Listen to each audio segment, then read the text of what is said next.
षड्यंत्र कर हड़पा पार्षद पद, अब फिर से मैदान में उतरने की तैयारी। नगर निगम के चुनावों के साथ ही पार्षदों द्वारा जाति के मामले में गड़बड़ी कर एन प्राकारेण राजनैतिक प्रतिनिधित्व हड़पने की शिकायतें मिलनी शुरू हो चुकी हैं।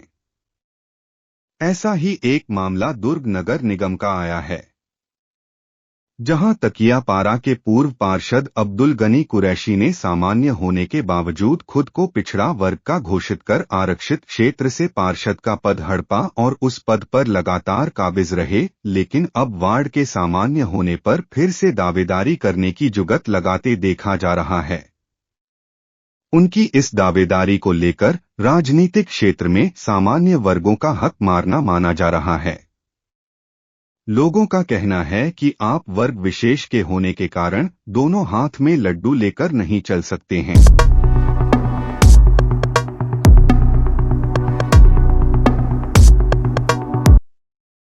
मित्रों नमस्कार, आपका हमारे नवोत्थान चैनल पर स्वागत है।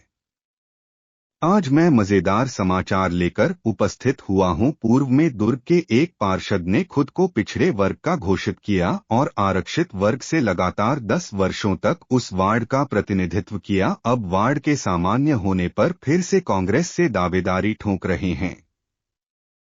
मिली जानकारी के अनुसार दुर्ग नगर निगम के तकियापारा वार्ड के 2014 में पिछड़ा वर्ग वार्ड घोषित होने पर अब्दुल गनी कुरैशी ने स्वयं को पिछड़ा वर्ग का घोषित किया और पार्षद चुनाव में विजयी होकर पार्षद पद प्राप्त कर लिया। उस समय उस वार्ड के पूर्व पार्षद विंसेंट डिसूजा ने इस पर आपत्ति लगाई कि अब्दुल गनी सामान्य वर्ग से आते हैं, इसलिए उन्हें इस पद के लिए अपात्र घोषित किया जाए। उनकी इस आपत्ति पर पिछले 2024 में निराकरण आया कि अब्दुल गनी कुरैशी पिछड़ा वर्ग के न होकर सामान्य वर्ग के हैं। अब इस नगर निगम चुनाव में तकियापारा फिर से सामान्य हो गया है। लोगों का दावा है कि अब्दुल गनी कुरैशी फिर से तकियापारा वार्ड से कांग्रेस की टिकट के लिए दावेदारी कर रहे हैं। उनकी दावेदारी से कांग्रेस में भी असमंजस की स्थिति है। पिछले 10 साल से कोई व्यक्ति पिछड़ा वर्ग का प्रतिनिधित्व कर रहा है, उसे सामान्य वर्ग से टिकट दिया जाए कि नहीं। जनता में क्या संदेश जाएगा कि क्या उस वार्ड से कांग्रेस से सिर्फ वही काबिल दावेदार है। वहीं कांग्रेस से ही टिकट के दावेदार विंसेंट डिसूजा ने नवोत्थान से बातचीत में कहा है कि आप दोनों तरफ नहीं खेल सकते हैं। जाति छानबीन समिति ने आपके प्रकरण में सामान्य होने का निर्णय दिया है, लेकिन तब तक आप 10 वर्ष पिछड़ों की राजनीति कर चुके हैं।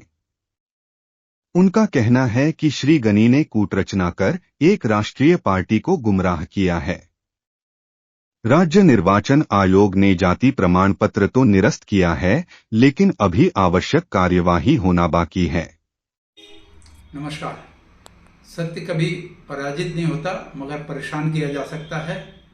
इसी आधार पर मेरे द्वारा अब्दुल गनी को जो चुनौती दी गई थी उसकी जाति के संदर्भ में, जिसे शासन ने मंजूर किया और उसकी जाति को निरस्त किया, यह हमारे समस्त प्रणाली के लिए चुनौती है कि आने वाले समय में जब भी जाति प्रमाण पत्र जारी किया जाए उसको गहनता से उसका निरीक्षण किया जाए और आगामी समय में निर्वाचित होने वाले जनप्रतिनिधियों पे की जाति का सही तरीके से मूल्यांकन किया जाए।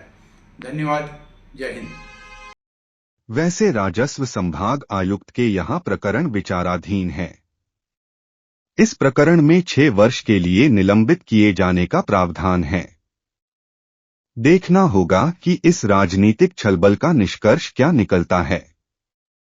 उनके अचानक पाला बदलने को क्या कांग्रेस की सहमति मिल भी पाती है या नहीं, यह अभी भविष्य के गर्भ में है। इस अंक में इतना ही। ऐसे ही फिर किसी मुद्दे पर फिर मिलेंगे। धन्यवाद।